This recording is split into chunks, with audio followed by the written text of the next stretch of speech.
friends, welcome to the Unite for Lives YouTube channel. My name is Bree and UFL is here to end forced and pressured abortions by empowering women to choose life.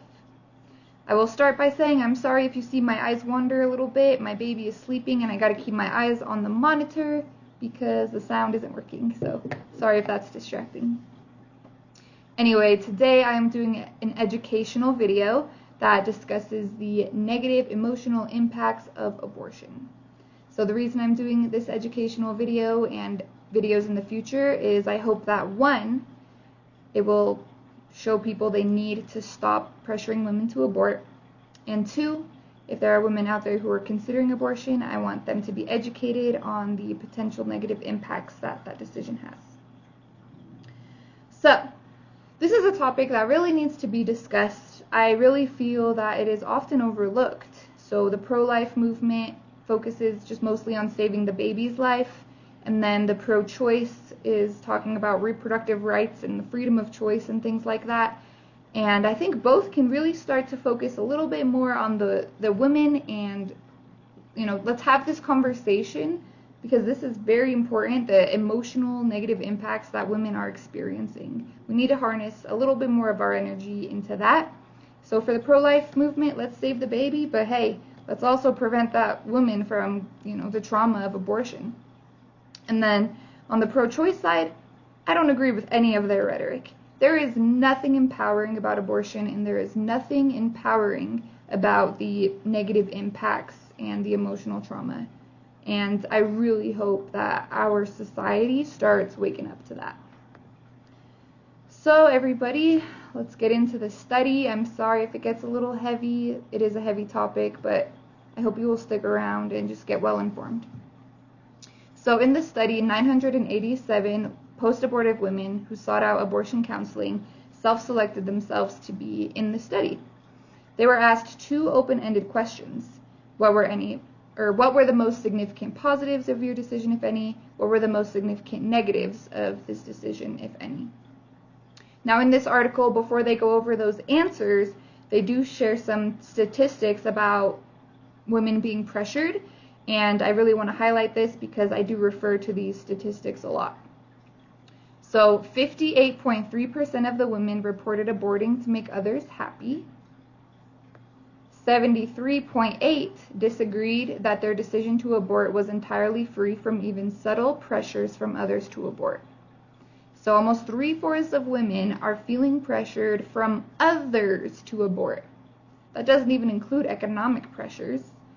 Throw that in there, and you're probably looking at almost 100% of women feeling pressured to abort. And then 66% said that they knew in their hearts that they were making a mistake when they had an abortion. And that one it hurts me every time. There are women out there going to abortion clinics. They don't even want to be there. They're being pressured by others to do so or by their circumstances. And they know in their heart it's the wrong decision. Sorry, my passion comes out for this. They're left to live with the trauma of a decision they didn't even want to make. And this is a serious and tragic issue, and it needs to be discussed. And I really hope to inspire our communities to get out there and encourage and empower women to choose life, so that we can avoid these terrible consequences and emotional impacts, which I'll be talking about further in this video. So there's a great quote in the study that kind of sums things up that I'll share. It says, the vast majority of women did not cite only one or two outcomes, but instead it described a complex constellation of adverse consequences, often centered on the life lost. Many women wrote about pressures from others and feeling as if they had no choice at the time. So the fact of the matter is that over half of women are feeling pressured to abort, and they don't want to, and they know it's a mistake, and this breaks my heart. And if we could just harness and focus our energy on the women who don't even want to be there, we could end over half of abortions. So yeah, as much as I would love to end all of them, if we can just focus on the women who don't even want to do it, we could save half of the babies. So that's encouraging to me. I believe this work is going to change a lot of people's lives. So at Unite for Lives, obviously, we want to empower women to be free to make the choice that they want to make, and we're going to do that by offering postpartum support, so walking alongside the mother in the early stages, just so she doesn't feel alone and she knows that there are people around her that value her and value her baby. And then, of course, we're going to refer women to resources in her community, anything we can do to alleviate the pressure she may be feeling so that she feels confident and free to choose life. So thank you for sticking around. Again, I know this is a heavy topic. It is going to get a little bit heavier because I'm going to actually delve into what the women reported experiencing after their abortion. So there were 11 main themes of negative impacts that the women experienced from their abortion. The first one, number one, is that they took a life. The loss of a life, that's a major decision, and it's irreversible, and that is definitely reported as the biggest negative outcome. It's the taking of an innocent human's life. Women experienced depression, guilt, self-hatred, shame, addiction. Of the 980 women, 71 became addicted to drugs and alcohol, you guys. It just breaks my heart. They're left living with regret, self-destructive behaviors, low self-esteem, anxiety, and suicidal thoughts. No one deserves to go through this, you guys. How can we look away from this reality? Why aren't we talking about this more? I really hope to get the conversation going so that people can understand it is not okay to pressure women to abort. And if you are considering abortion, please be aware of these impacts.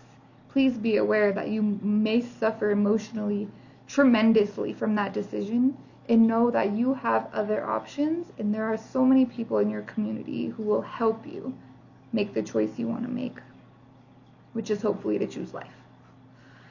Okay, anyway, sorry about my little side rant there. I'm just very passionate about this work. Now, as far as positive incomes that were reported, the study reads, women generally did not speak of empowerment, the ability to control their reproductive destinies, liberation from abusive partners, the need for abortion in order to be competitive in the workplace, etc. So it highlights those because that's a lot of what the pro-choice movement says is good about abortion, but none of those things were mentioned. To the contrary, in response to the inquiry regarding any positives that emerged, many women, nearly 32%, expressed no personal benefits of the experience. Nothing positives comes from abortion, guys. Scores of others reported spiritual growth, so these are going to be women who probably lived with regret and are seeking forgiveness, right? So they're seeking God now. They're seeking spirituality. They're finding Christ. That is a positive thing. They're having involvement in pro-life efforts, right? So this is a woman who was pro-choice, I'm assuming. Maybe not. Oh, maybe not. But she had an abortion, and now she's realized how awful that is, and now she's pro-life. And then another positive was reaching out to other women who were considering the procedure had obtained abortion. Such positives were not immediately realized in most cases, but rather arose from excruciating psychological distress and suffering over many years, even decades. Right? So basically, all of the negatives, or all of the positives, are just reflections of the negatives. Heavy stuff, guys, heavy stuff. But it's important to be aware. Like, everybody needs to be aware of this information. And one last quote I want to share before I wrap up that I found super inspirational. This is directly from the study. As a society that values freedom and choice, we have a moral obligation to provide the social structures necessary to make choosing motherhood as easy as choosing abortion. And I couldn't agree more with that quote. And that's what Unite for Life hopes to do. That's what we hope to do at our abortion clinic outreaches. We hope to show women that we will help them. We will walk alongside them. There are tons of resources in their community that will alleviate the pressure they're feeling and will hopefully help them feel free and confident and encouraged and joyous to choose life. We want to help them make motherhood an easier decision than abortion. So thank you guys for your time. I appreciate you listening. If you want to join our mission, please go to uniteforlives.com to donate. Please also like the video, share the video, subscribe to the channel for updates about our organization. Eventually, once I have my setup, I'll do a video of the setup. I'm going to post testimonials. I'm going to do my own testimony one of these days, as well as others. And then, of course, one day there's going to be testimonies about women who decided to choose life because of our services. So if you want to be a part of that, subscribe to the channel, donate as well. We need your help. I'll also be using this for more educational videos like this. So like, share, subscribe. Thank you guys so much for everything. We need you. The women out there need you. And I really hope we can unite for lives. Let's empower women and save children. All right. Bye, guys. God bless.